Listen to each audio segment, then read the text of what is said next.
People say sometimes that I know all these stories. No, we don't, because we have heard the popular versions of it, or we have watched it on TV, kind of had a summary given to us. That is in childhood is perfectly all right, but there are layers behind it which you get only if you go and read the original Purana. The story is created as that these three cities are whizzing all over, and all over the universe. At some point in every 1,000 years or so, they will align in one line, and at that instant you have to shoot and destroy all three cities. Our religion is so broad minded that even if somebody is really like horrible, there is a way for that person. Make reading Puranas part of your daily routine. I mean, it could be one chapter, it could be like 15-20 minutes, but I'm guaranteeing you that it will develop you as a person and as a sadhaka in a very, very big way.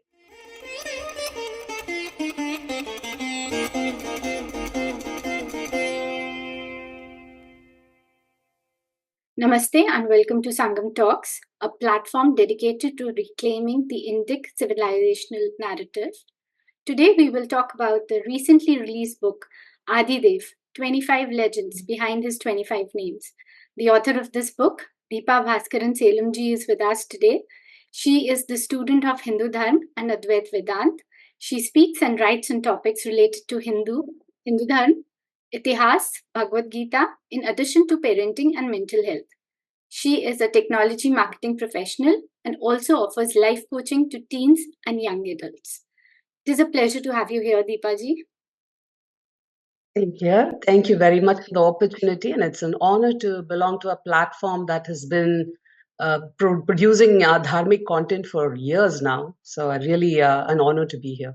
Please tell us more about yourself, your childhood, and your life in the US. Sure. Like most Indians, I grew up in a very traditional dharmic household with a lot of exposure to Hindu Dharma, our temples, our Puranas and Itihasas, and had parents and family that was very devout. So it was the seed of this learning about Bhakti and Vedanta went back very early. Of course, a lot of times, like many people, I didn't understand the value of it, or I did not understand the power that it offers. But thankfully, that seed was sown. So even after I moved to the US for my higher studies and my career, I was able to take it up very seriously. And I was also fortunate to find a guru in the form of our Chinmaya mission here in Chicago. So that also accelerated my interest and passion. And thankfully, with the advent of the internet and wide availability of so many content about our Itihasa Purana, I was able to do that very passionately. And simultaneously, kind of even calling it bhakti feels a little, arrogant, but some kind of a love for Bhagavan Mahadeva was born. So that kind of drove me to learn more and more about him, more stotras, and learn about how he is adored across Bharat, and how the Puranas talk about him. So it has been a lifelong journey, I would say, for probably like 20 years now. And over the years, I've been very active on Facebook, and I've been writing whatever I've learned, and there has been a good reception for that. And out of that was born these expression of these stories. So I was able to combine the Puranic stories with my learning of Vedanta and bring that together. And since I have a background in marketing, I kind of bring out in a fun way, I guess. So there was a little bit of a reception for that, and a lot of friends, recommended that I publish it, and Bhagwan made it happen. So, personally, like you mentioned in the bio, I also work a lot with children. I conduct, of course, reach out to children and teach them about Hindu Dharma through Chinmaya Mission, as well as at a personal level.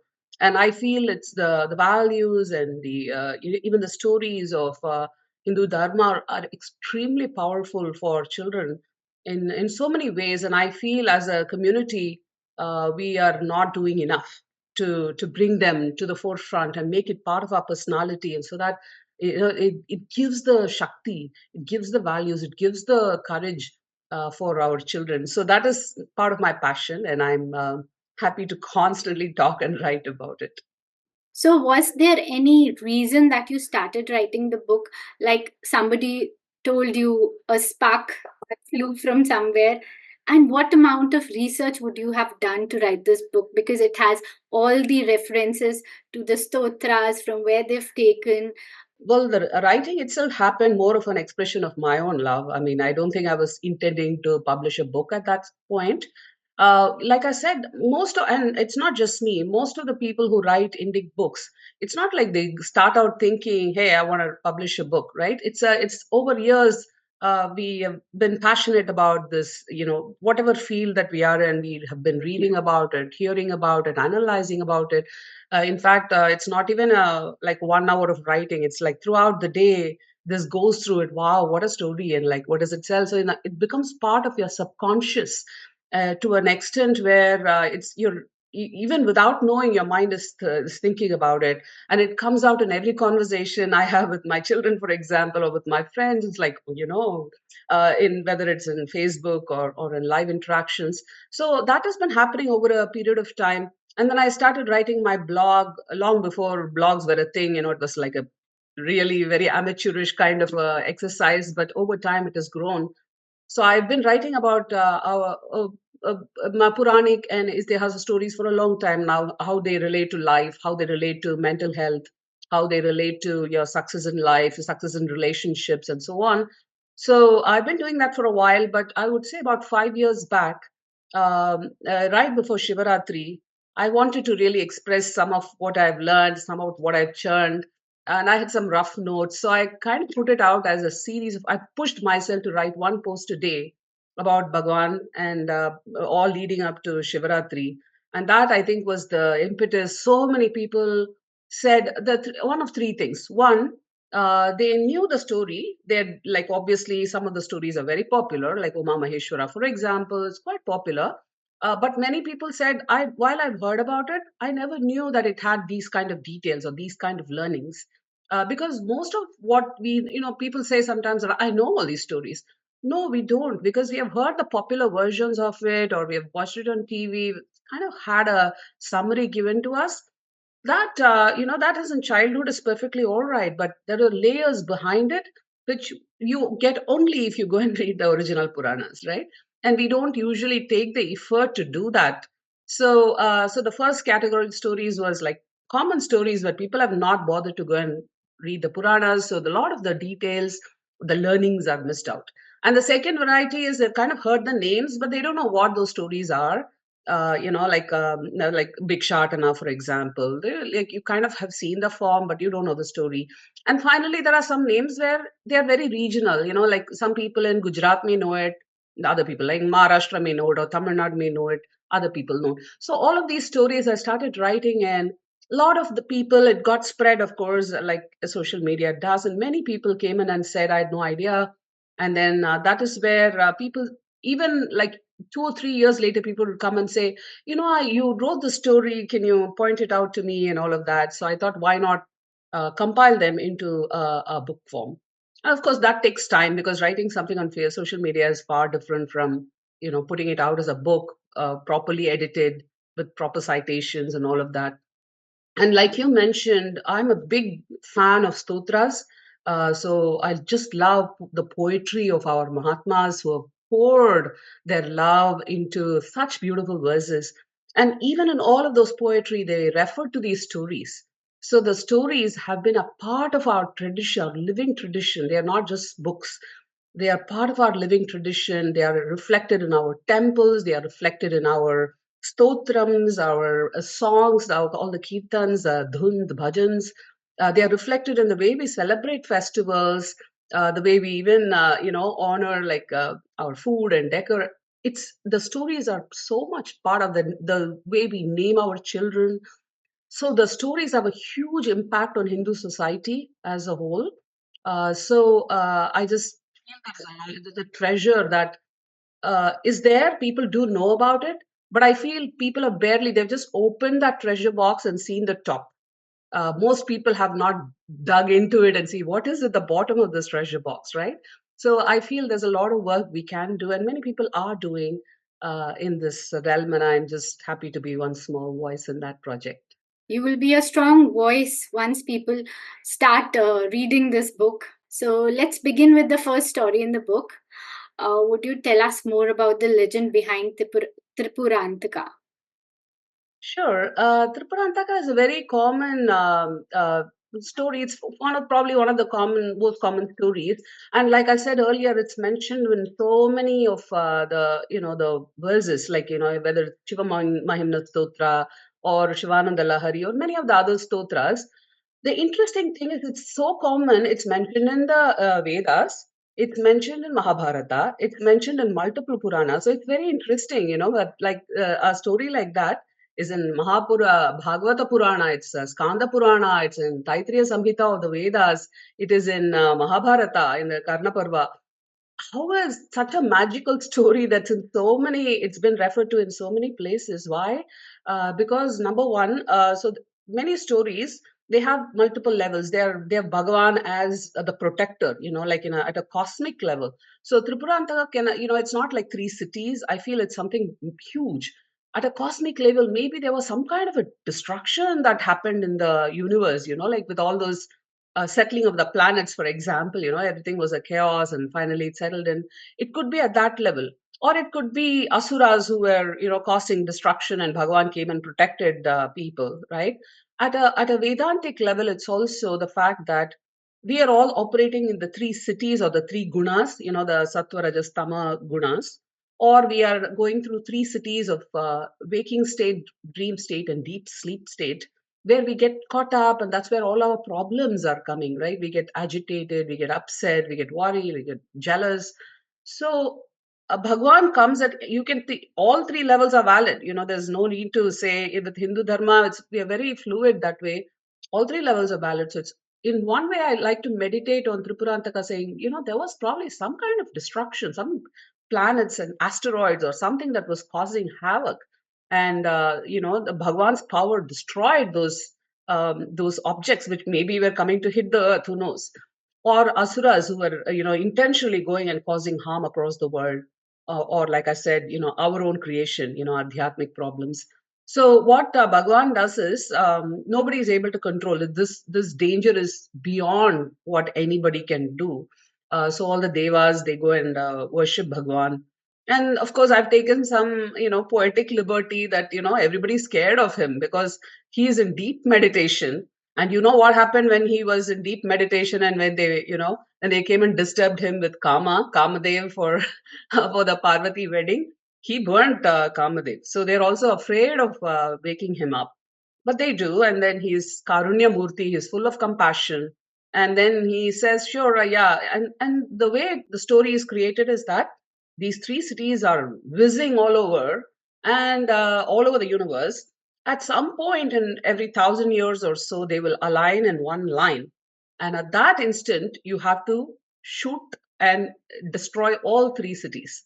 I mean, it's just impossible to think of.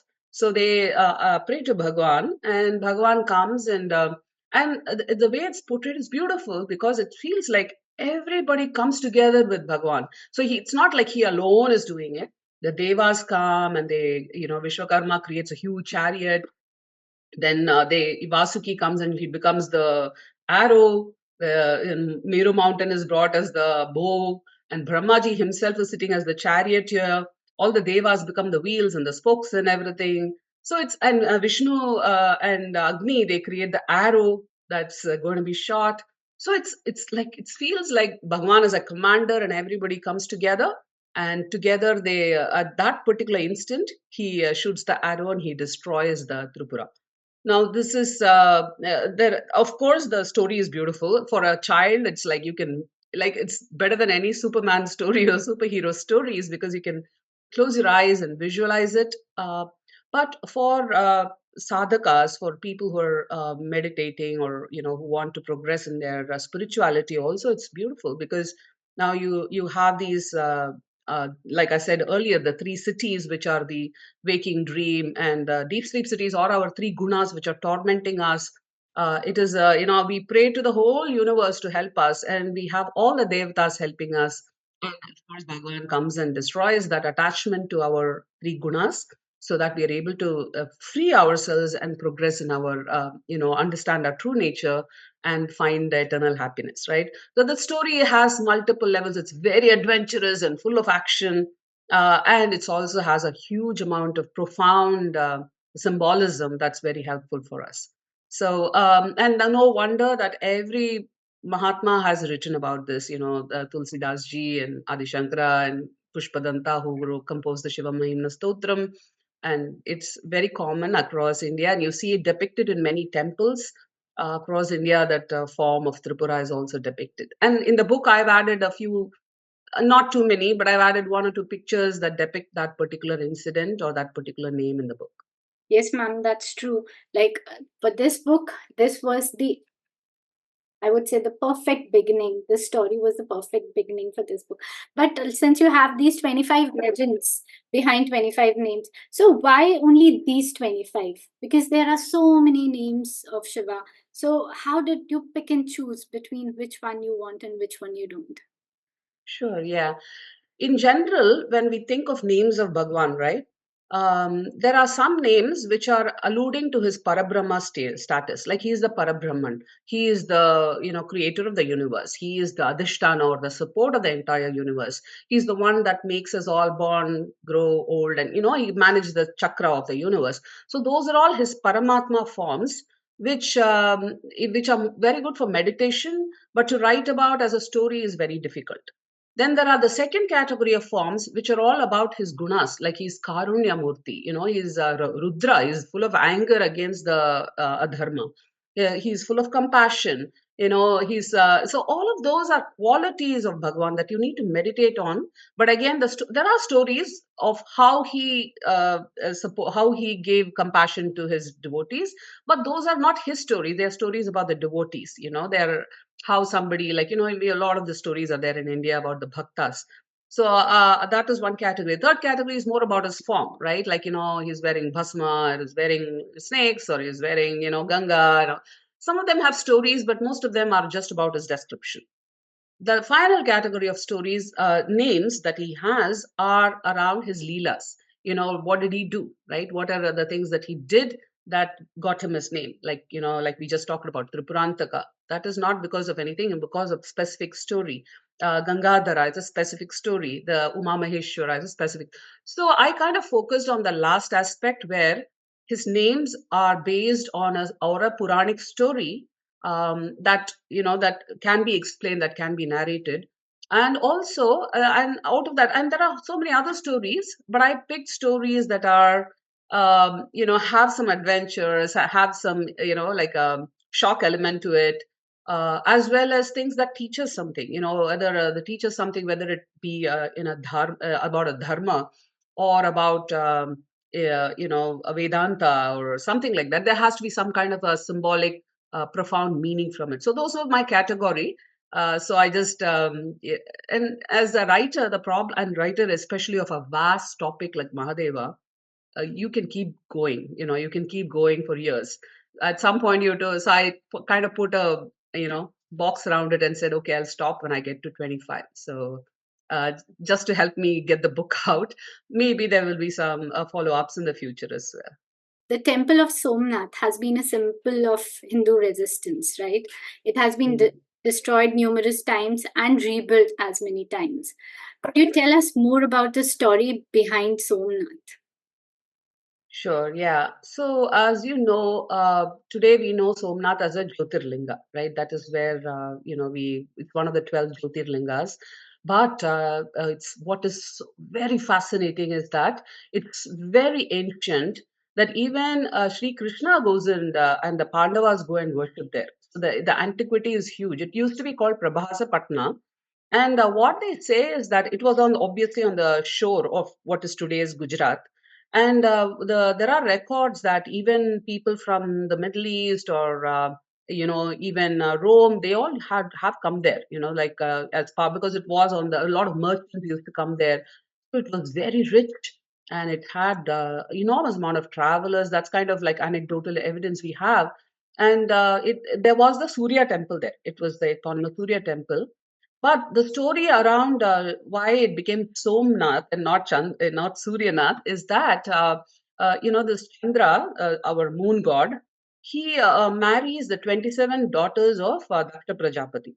So he has all the 27 stars that we think of are the 27 stars, the main stars that we talk about in our Jyotisha. Now, what happens is Chandra promises, like marrying 27 people, women is not easy.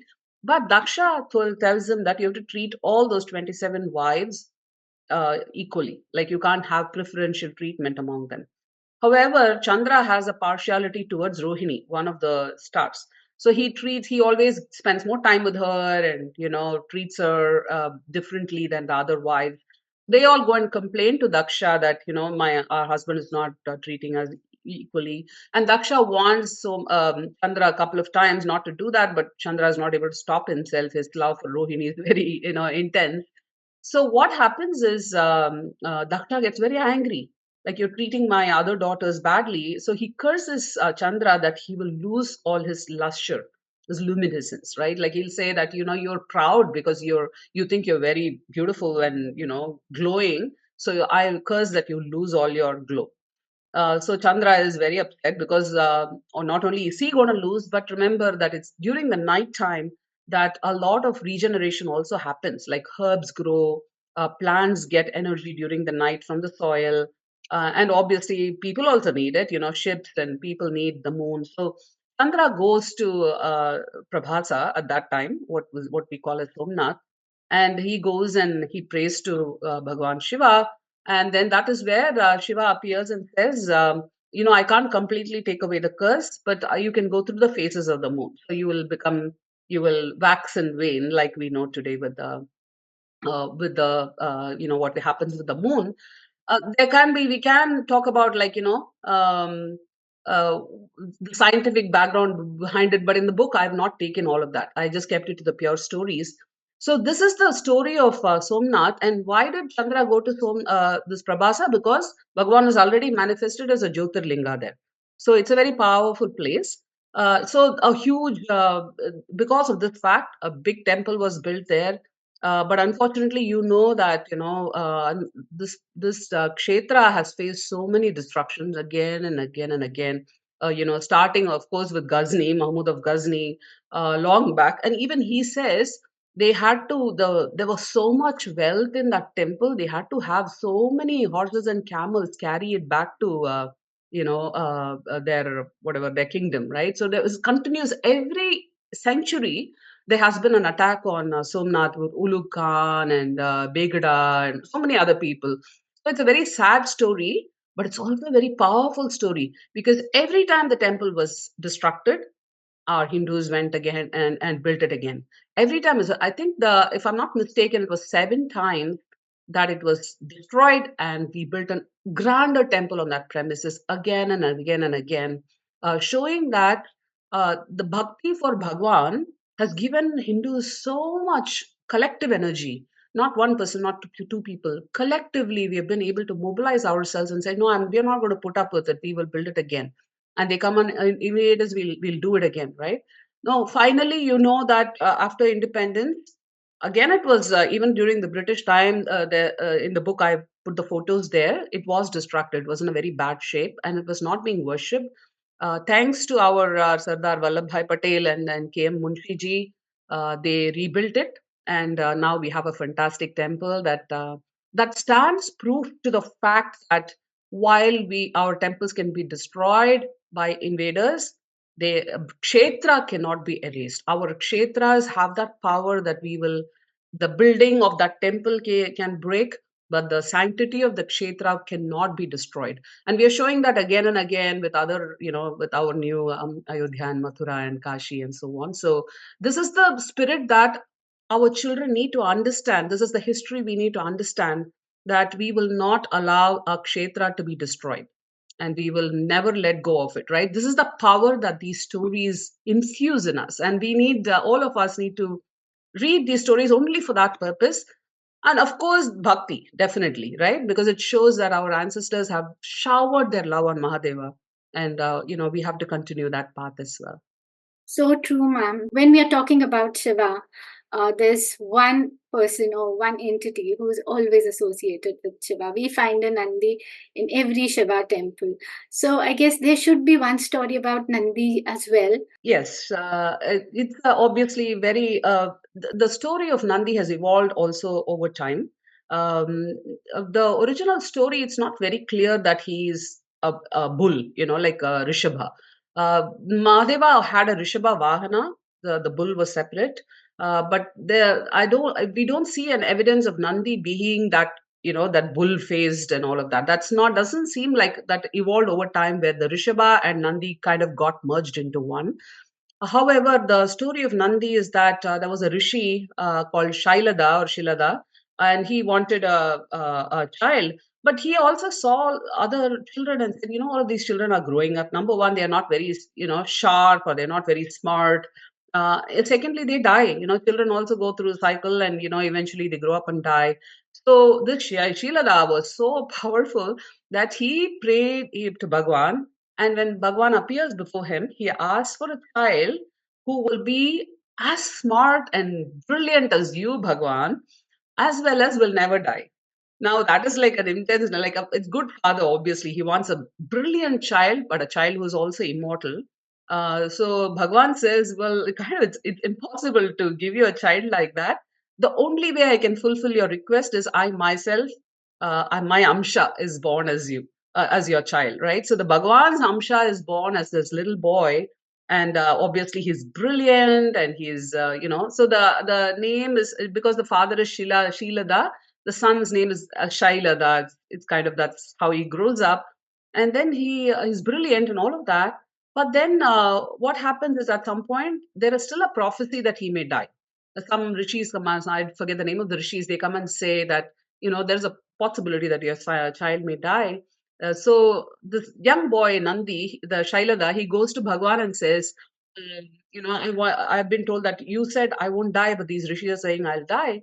And then Bhagavan says, well, I can't control karma. I can't control what will come to you. But Nandi says, what is the way to overcome that? And Bhagavan says, the only way is if you can stay with me all the time. And Nandi says, I'm very happy to do so. And Bhagavan says, can you be my attendant? So you'll be the head of my ganas and you'll be my attendant. And what better, what such an honor to do that. So that is where Nandi becomes the leaders of the Ganas, and he's with Bhagwan all the time, and he's, service for Bhagwan is his only intent in or goal in life. And because of that fact, he's freed from birth and death. So he always stays in there, and it's kind of cute. Parvati also accepts Nandi as her own child in a way. So that's this beautiful story. And then there are some Puranic stories where Nandi is also Parvati and Shiva get Nandi married to somebody and all of that. But mainly, from a standpoint of a seeker, Nandi's role is very important because Nandi is the originator of many of the Vidyas. So Nandi, for example, learns about Shiva Tattva from Parvati, and he teaches it to student. That's called a Nandinatha Parampara.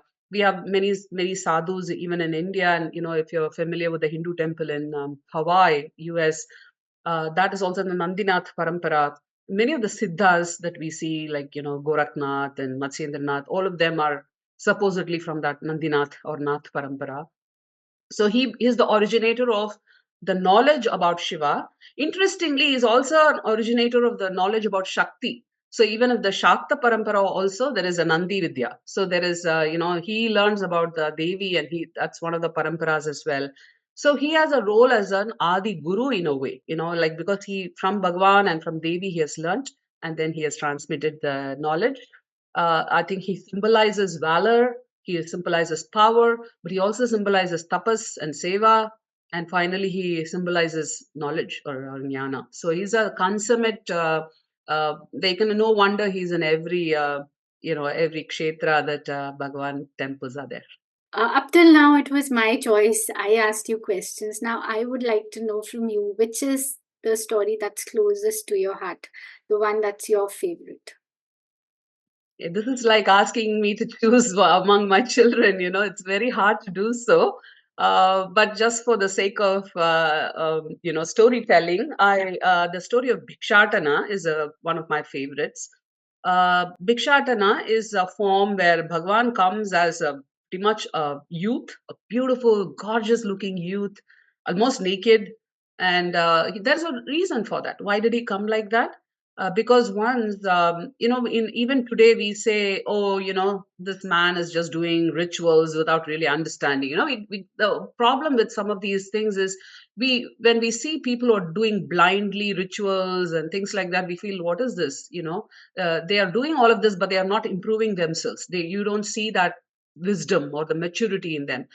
They are sometimes very jealous or greedy or angry. So this was a common thing even long time back, this kind of sentiment. What happened was, there was a Darukavana, there was a forest where a set of rishis were doing exactly this. So they would basically be doing rituals all day long. They would, conduct all these whole day long yajnas and all of that, which is wonderful, but they did it for the wrong reason. They did it because they wanted to attain powers and siddhis, and they wanted to reach certain lokas, and they want to enjoy. So, without knowledge of, without any love for Bhagwan, or without an understanding of what it is to truly attain moksha, they did not have that knowledge. They were just blindly doing rituals after rituals all day, and their wives were helping them do so. So this was a community of rishis who lived in this Darukavana, which is supposed to be in today's Gujarat, near the Nageshwar temple.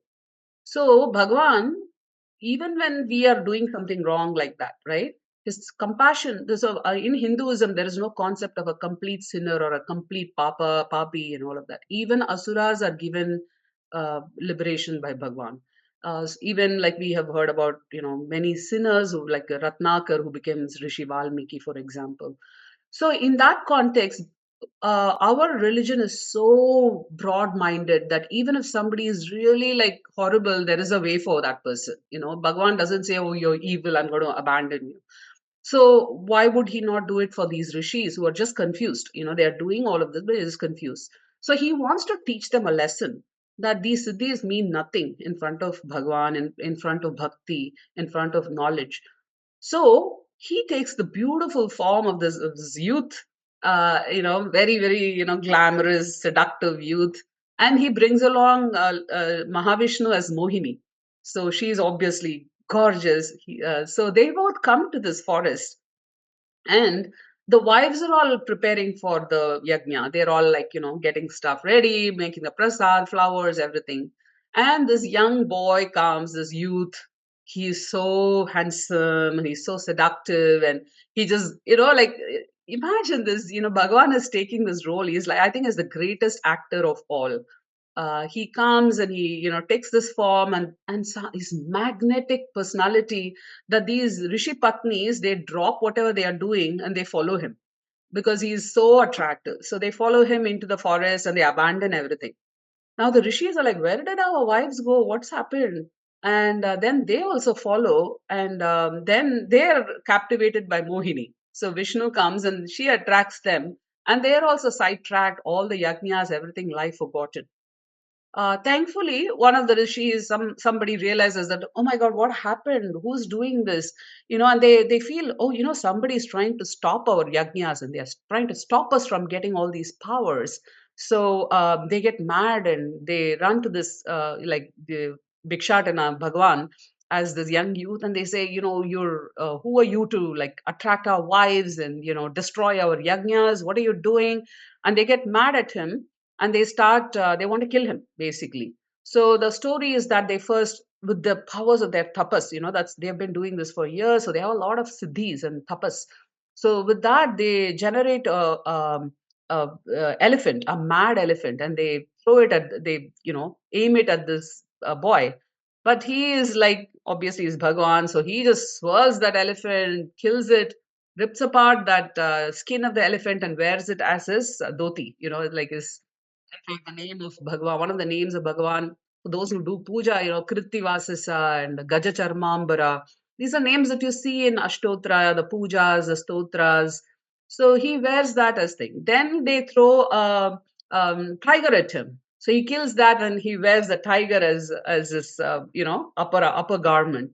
Then they throw a huge snake at him, and you know what he did? He controls the snake and he wears it as a garland. Then they throw a mad deer at him, and he controls the deer and just holds it in his hand. So this goes on until they are like, they're exhausting everything. Now they combine all their powers. and they create this demon called the Apasmara Purusha, who's like symbol of ignorance, symbol of arrogance, and they throw it at him. But Bhagwan is like, he puts that asura on the floor, and he climbs on his back, and he starts dancing the Ananda Tandava. So his beautiful dance that he's dancing on top of this ignorance. So the way we see it is, it's not just an asura body. It's like all our arrogance and our ignorance and our confusions is what he's destroying when he dances in our heart. So he dances, and then you see all of the devatas come and play the Saraswati is playing the veena, and the Nandi is playing the mridanga, and all of this. So it's a beautiful scene. Um, but in the process he teaches, and then the rishis realize, oh my god, what we be doing, why were we fighting with Bhagwan? And then they ask him, why did you do this to us, and then he says, I wanted to teach you a lesson. If I see, the thing is, this also shows us when people are doing something wrong, like children or our employees or whoever, right? Like, you can't just go and tell them you're wrong, and because what happens is they won't accept it. They'll and we all do that. When somebody comes and tells us we are wrong, we are not focusing on the lesson or the feedback. We'll only say, oh my god, why is she coming and disciplining me? Oh, I don't want you to come and criticize me. The message is often lost because we are so upset that somebody is criticizing us that we don't really take the feedback. So Bhagwan says, I came in this form and I had to get you to fight with me. I had to get you in a right mindset. Now I will teach you. And then he teaches these rishis that while yajnas and rituals are very important, and obviously Hinduism is full of those yajnas and pujas and upasanas that we have to do to purify our mind, to develop love for Bhagwan, to keep our mind focused on the right path. But that is not the end in itself. We have to truly, number one, develop true love for Bhagwan in the form of the whole universe. We have to try, Vasudhaiva Kutumbakam. That's why we say we should see Bhagwan everywhere. But also, we should know that the Atma is the purest Atma, that is itself Bhagwan only. So, and there are all these siddhis that you get, these powers that you get. Okay, they're fine, but they're not the end goal. That should not be the main issue there. So, this is a beautiful story in many ways. Like I said, the Bhagwan's adventure, how he comes as this young boy, and there's like a lot of like movie like drama in it. And then there is this beautiful Ananda Tandava, which the whole world watches, and then finally the teaching, which is truly, and also the preparation for the teaching, right? Even in the Bhagavad Gita, when Arjuna is confused and lamenting, Krishna doesn't immediately start teaching. He lets Arjuna do everything, and because for the student or the receiver of the feed, they have to be in the right frame of mind. You can't just keep saying, because it'll just fall flat. So this is a beautiful teaching in multiple levels. You see at how do you transact to the world? How do you teach? What is the teaching? And of course, all of that is uh, presented in a beautiful story with a lot of drama and adventure. So it's a fantastic story that I think it's a great source of meditation also in my view. Ma'am, the way you narrate the stories, it's the excitement on your face. It shows that how devoted you are to Bhagwan. So, were you always like that, or did this journey of yours, when you wrote this book and got it published, has it changed something in you? Um, like many people, I wanted to be a writer in my childhood and all, but I never. It's all like one of those casual things that you mentioned, but I never took it very seriously. I think the publishing of the book has been, in a way, it's itself a sadhana, because you have to every day you have to commit yourself. Like, I'm going to write and rewrite and rewrite. You have to be open to feedback, and there's a certain things that are required for the book. So my publisher has been very kind with their feedback and the coaching. But what has happened, I think, is number one, I just feel a little more confident that I can say these stories, to a larger audience. So I'm hoping that the publication of the book will give me the courage to continue and proceed on this more. So I have a few other projects that I'm working on. I've also published two books for children, activity books for children. It's called Airavata. It will come to Bharat very soon, but it's available in the US and in Europe. But again, what I feel even more strongly is and that the reason for the Puranas, right? The reason for our Itihasa Purana is very, very profound. The teachings of the Vedas or the Upanishads or Dharma Shastra, they are very complicated for most people. It's not easy to sit down and read, and you have to spend under the guru, because some of them are very cryptic to understand. This is why I think the Puranas and the Itihasas have been written. These stories have been collected over yugas, because I think they are stories are the most fundamental ways in which we relate to life. In fact, even in the West, you have Joseph Campbell, you have other authors who talk about this, Professor Balagangadhara, in our tradition too. The power of the stories is enormous. The stories are probably the best mechanism in which you can teach many things. So that's the purpose of the Puranas. That's how it has always been there. And that's why we love watching, on TV or movies, everything. So I hope that I will get more energy from Bhagavan to continue the storytelling, and combining that stories with insights from the Upanishads, insight from the Bhagavad Gita, insights from the Dharma Shastras, and so on. So that is hopefully what the book has, given me the courage and the motivation to do more of. So I hope to continue that path. And I'm sure the way you've described it all, the viewers will want to know more about the rest of the legends of Shiva as well. So we have one question from the viewer. Namaskar, Deepa ji. It was wonderful listening to you and the way you tell your stories. I think very soon you should come up with an audiobook because your storytelling was fabulous. While you mentioned about the Anand Tandava, there's another Tandava story of Nataraja in Chidambaram temple. I don't know whether you have included that in your stories because I haven't read the book yet. Uh, so, would you like to tell a little about that? Because from that, I guess the Panini Sanskrit grammar and everything emerged. Yeah. Yeah. Yeah. Yes, there is a chapter in the book which it's one of my another favorite chapters as well, because there is a story element to it. And then I've also spent some time on the Nataraja Tattva. What does the Nataraja form indicate? It's actually a amazing form. We'll get to that in a minute. But the story is mentioned, it's indicated a little bit in the Shiva Purana, but a lot of the details are not there. But there is a book called the Chidambaram Mahatmyam. So that is where this in the story is listed, where two rishis meet up in what is today called Chidambaram. The two rishis are Patanjali and Vyaghrapada. Those two rishis meet in Chidambaram, and Patanjali Rishi, interestingly, he's actually an amsha of the Adishesha. So he is, what happens is, I mentioned this Bhikshatana story, right, where Bhagavan is dancing. So Vishnu is enjoying that dance. He's sleeping on the Adishesha and he's enjoying this dance. And Adishesha asks Vishnu, "Why are you so happy? Like, Bhagavan, what's the reason for your joy?" And Vishnu says, "I'm watching the Ananda Tandava of Bhagavan." And Adishesha says, "I also want to watch it. And can I be born in the earth to go and watch this in Kailash?" So Vishnu says, "Okay, sure." So the story is that Adisesha is born as Patanjali Rishi, and then he goes to Kailasha. And the story is that he's born with a snakish kind of body, dimorphic body, human and snake together. And you will see that in the depiction. So he goes to Kailash and he wants to see Bhagwan. But Nandi Bhagwan, it's all part of Leela, you can't analyze it too much. But Nandi stops it. He says, "No, no, no, I'm not going to allow you inside to see Bhagwan." The story is that but Bhagwan, so then Patanjali goes into tapas and he says, "Bhagwan, I want to see you." And Bhagwan says, "You go to this kshetra in the south of India and you will get my darshan."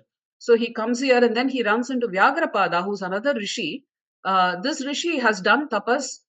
He climbs trees to get the early morning flowers. So his feet are all like very, bruised and blood is trickling out of them.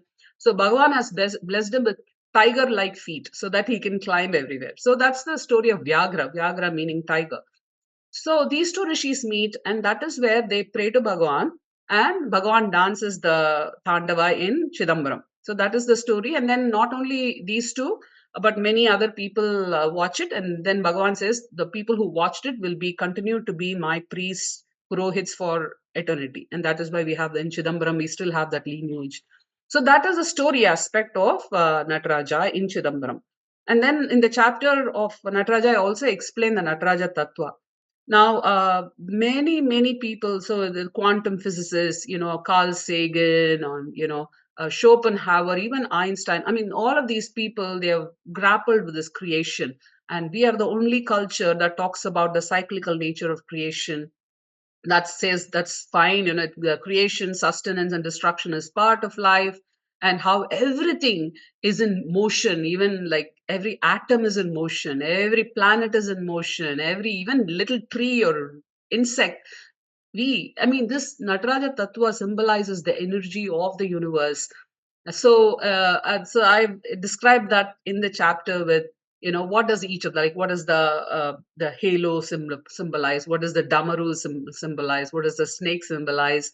And finally, the beautiful one, lifted foot, Bhagwan's lifted foot, that is our surrender to that, Bhagwan. So I have that chapter with a little more detail on the tattva than usual in other chapters, because I wanted to keep it a little friendly so that people don't find it like a lecture book, so had to go find part there. So thank you, I really enjoyed talking about Nataraja. Thank you, ma'am, for all the stories. Is there any message for the viewers of Sangam Talks? In general, I would highly recommend everybody to do deeper study of the Puranas and Itihasa. In some ways, Ramayana, Mahabharata have become much more popular. People are reading the originals or trying to, but I think we don't do enough of that with the Puranas. It's not easy because they're very fat. They're, it's very wordy, but I would highly recommend. And now we have many publications that are available in many languages. Professor Bibek Debroy is, of course, publishing every year, is publishing all the Puranas. I would highly recommend, because we think we know them. Many people, even when some of the people that I speak to, they say, "Oh, that story, I know that story," and I want to tell them that no, you probably heard a childhood version of that story, and you can't stop there, because the wealth of information in the Puranas is immense, and it will tie us to our Dharma Shastras, it will tie us to Vedanta, and it will also tie us to our Hindu history, because it is what we are living today as Hindu history. Even though we call ourselves Vaidika religion, we think we are based on the Vedas. The Vedas are the core, no doubt, but what we are living today in our common life is the Puranic Hinduism, which is our temples, our what the pujas we do, the festivals we celebrate. All of these are related to our Puranas. So the more you understand the wealth of Puranas, the better you will be able to understand what Hinduism means, and the Hindu history also. So I think there's a lot of impact the stories will have on us.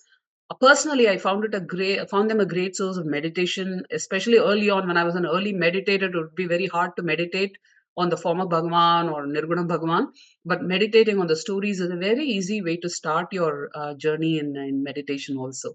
So anyway, my request to all Sangam viewers is to please go back to the originals, make reading Puranas part of your daily routine. I mean, it could be one chapter, it could be like 15-20 minutes, but I'm guaranteeing you that it will develop you as a person and as a sadhaka in a very, very big way.